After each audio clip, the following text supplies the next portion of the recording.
A Xacobe Barral, o derradeiro alcalde da República, cóstalle unha condea a cadea primeiro a morte, pero conmutada por cadea perpetua, está na prisión de San Simón e en San Cristóbal en Pamplona.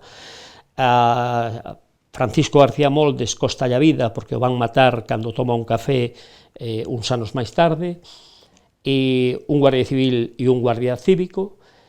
A Ramón Arcimillares cóstalle tamén unha longa condea de prisión.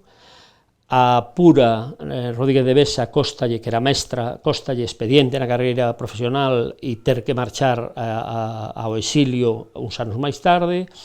A Juan Domínguez Prol cóstalle unha persecución constante e un expediente na carreira, digamos, profesional, e así todos e cada un deles. É dicir, o Partido Galeguista do Grove, esa Irmandade Galeguista, que tanto ben fixo a esta sociedade do Grove, costoulle moi caro o seu compromiso político